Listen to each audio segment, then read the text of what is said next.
Hello, gonna be breaking down the MLB May 15th Sunday PrizePicks slate. Didn't put on a video for Saturday yesterday, so decided just to do one on Sunday. Don't expect these videos though. Usually Sundays I don't make videos, but I'll still try to post my plays on Twitter, like I usually do for the following weeks. But starting off on this slate, there is a NBA actually Luka Doncic promo 0.5. It's free money, so you definitely take that. It's up to I think $25 limit. So I decided to just pair any MLB props from this video with it. Definitely have a favorite in here that I think is definitely the best pick for that. I'll get to that. But starting off, first inning runs allowed. So I think the early game, Braves and Padres at Atlanta. This game, I will take the under on it, 0.5. Well, I mean, all the props are 0.5, but no runs first inning for this one. It is Kyle Wright and Joe Musgrove. So Kyle Wright has been a lot better this year. He's just, he's a young pitcher. He probably just found his groove. Joe Musgrove, he's off to a terrific start again this season. So I think both guys are definitely in a good spot here. The offenses for both teams are okay.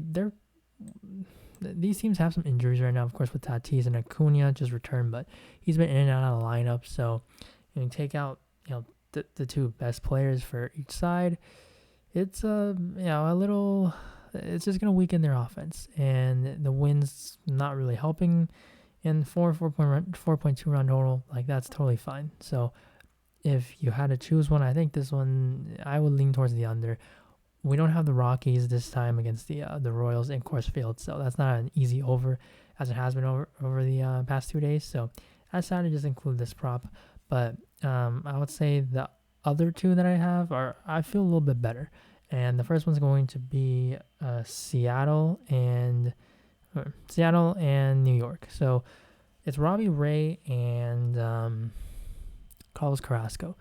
These guys are, again, two quality pitchers. Robbie Ray, he's a little bit, I guess you can say he's not as good as last year, but he still fixes walk rate. That's the one thing that I would say I'm concerned because the Mets, they do draw a lot of walks. Like Brandon Nimmo, he is a walk machine, but Ray, lefty, it definitely makes it tough on Nimmo. We don't know if they're going to just continue to bat Nimmo leadoff. He's been playing really well, so I think they definitely could stick to that. Marte has some reverse splits. And then you look at Carrasco, the Mariners offense, they're not bad, but I think for first inning, these guys at the top, Ty France, he's definitely a lot better against lefties. He's also cooled off, so I just think you're really hoping that the Mets, they don't draw walks and score that run, because I think Carrasco can handle this Mets team or the Mariners side, but it just makes me feel like the under on here is the way to go, 3.4, 3.8. So I do like that, and on DK Sportsbook, it's a -160. So definitely getting value. And then the other one's gonna be Miami and Milwaukee. That is Eliza Hernandez and Brandon Woodruff. So Eliza Hernandez, if you look at it off the page, it's just going to jump off with the 6 ERA. But you look at his advanced stats, he's expected at only 3.88 ERA. He's just been unlucky. And this is a young pitcher. He's 27 now. He definitely has been kind of like, average, a little bit above average here and there. He's got a good K rate. He showed it in 2020. I just feel like this ballpark, Milwaukee, their offense is okay, but when you go to Miami, it's just going to make things tough. So I think the ballpark, Woodruff should be able to hold Miami in check for the first inning. So this one, it's also a very good value, -165 for that under. So that's going to be, I would say, my favorite one. And then this one, Mets and Mariners, and then Braves and Padres third. Now for strikeouts, we could stay right in the same game. Brandon Woodruff, 6 strikeouts. I'm going to lean on the over here. Miami, they have a lot of righties. They will strike out. They're actually 18th against righties, but, I've talked about this before. Like, they will just strike out. They've been kind of playing, I would say, above average. Because when you look at this Marlins team, like you see so many righties, how could they possibly not strike out more?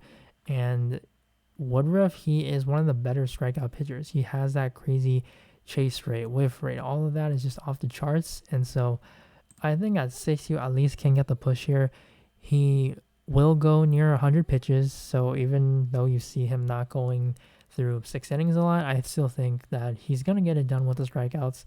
Miami, just the pitcher's ballpark, is going to help out Woodruff, so I think 6 is just too low. You're going to see this number probably jump up to 6.5 by tomorrow. And then the next one's going to be Liza Hernandez, under 5.5.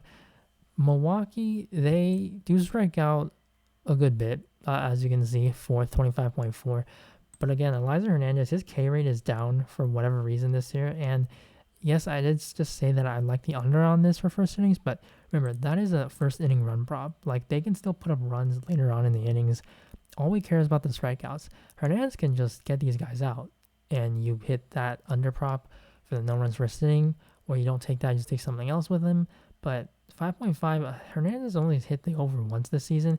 And you look at all the games that he's hit the under, like he's played the Diamondbacks twice. Diamondbacks are one of the more strikeout prone teams. They're second. He got like 3 and 5 Ks in those 2 games. And also he doesn't have like a crazy long leash on him. So his pitch count, if he's having some hiccups there, he's going to get taken out. So I think a more fair number for this would be 5, and I think this will drop to 5 by game time. So another strikeout prop that I like. And then on to pitching outs. So there's one. That's going to be Tarek Skubal. And I will take the over here. 17.5 against Baltimore. The Orioles were a pretty good team against left-handed pitchers last year. But this year is just a different story. They are struggling. And you look at a K rate, they strike out the 3rd most. WRC plus, they are the 4th worst. Like, I remember last year, they were like a top 10 team against lefties. And they're kind of under the radar, but this year they're just bad. So I think Skubal can get by. He's been a lot better this season. And he's a very good prospect. Now, you can't really call him a prospect anymore, but he is developing.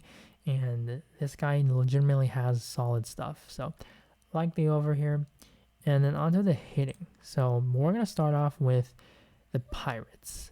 And that's going to be Brian Reynolds and Daniel Vogelbach. So these 2 guys, I think the 2 of them, they are just the plays here for Pittsburgh. I think Hayes is okay, but Hunter Green, I've said it before, he's just a very a fly ball pitcher, a hard hit prone guy. He struggles because his fastball slider, if he's not locating, he's going to have to come with the fastball, and he's throwing that thing 100 plus, but when you know it's coming, it's just going to be easier to hit. And so that's why he struggled this season. He did better last time out, but I mean, it's still, he's a youngster. He's going to have his struggles, and I think these numbers probably are a little low. Reynolds, he has been nowhere near what he's been doing the past couple of seasons, but we know what he can do. And both of these guys are very good fastball hitters. Vogelbach, the slider is going to be a problem because he just does not hit that well, but he hits fastball so incredibly well that I'm totally fine taking the 5.5 on this and taking the over. But because of that, not my favorite play, but both of these guys, just the matchup against Hunter Green makes sense. And then the next one's going to be Alex Bregman, 6.5. So the Astros are taking on Patrick Corbin. Corbin had a good start last time out, I believe, or maybe it was 2 starts ago. But you look at Patrick Corbin, he is a shell of himself. Like, he is getting paid the big bucks to absolutely struggle. And he just has not been good. You look at all that, like, he's 32. Don't know what's happening to him, but clearly he's just on the decline. And we're going to take advantage of that. He has some crazy splits for a lefty. Where's Washington? Here. And because of that, I'm just going to be taking the righties. I think Jose Altuve is just fine. Like, 376 WOBA, 242 ISO, strikeout rate a lot lower, fly ball rate higher, hard hit rate just a pretty high, just really favorable for righties. Even lefties are fine. Like if you want to take Jordan Alvarez, that's fine, but I just would rather take the right side of the plate. So Bregman's going to be my guy, and then this is going to be the favorite play of the slate, and I'm sure you guys know where I'm going with this. Coors Field. That is Whit Merrifield, 6 fantasy points, taking the over on this. Merrifield seems like he's finally finding his groove now. He's back in the leadoff spot. That's going to help him get on base, have his teammates drive him in, and he's also a base stealer. So if he were to get on base, get on first, steal second, easy money. He's already over. And I know it's a lefty, but it doesn't mean that just because you're lefty on the mound that you cannot steal. And this is a 5.3 6-run total game. Typical Coors weather, typical conditions. I mean, the ball's just been flying out of the park with ease. And Merrifield, they project him 8th, but Fantasy Labs, they have not been really that great of a source. I'm just showing this because, the weather, the run total, those are fine. Just the probable pitchers, some of them, they're off, the lineups too. But Merrifield, he's been batting first, and I expect him to be batting first again today. So that's why I think a 6-run total or 6 fantasy projection is way too low. And this is my favorite pick by far. And then his teammate, 6.5, Salvador Perez. He is a power hitter. You've seen it with Coors. He homered today. I think homered yesterday too. I don't know if he did homer yesterday, but he did homer today. And he is he is the best hitting catcher in all of baseball. And I think that you're just gonna definitely take advantage of this prop. 6.5. Yeah, this is in Coors. He should be honestly 8.5, right next to CJ Cron, and he's getting a righty lefty matchup. Just way too good. So liking this prop a whole lot. And then the last fantasy projection that I like is Nick Castellanos, 6.5, taking the over on this. He is going up against Michael Groove. Groove is a rookie, getting his major league start debut, and he relies on a heavy fastball, 96 to 99 range with a slider, but he's had some walk troubles, also some fly ball, home run troubles. So I think for a first start, Philly, a very good offensive team, 6.5 feels a little bit low. So taking the over on that.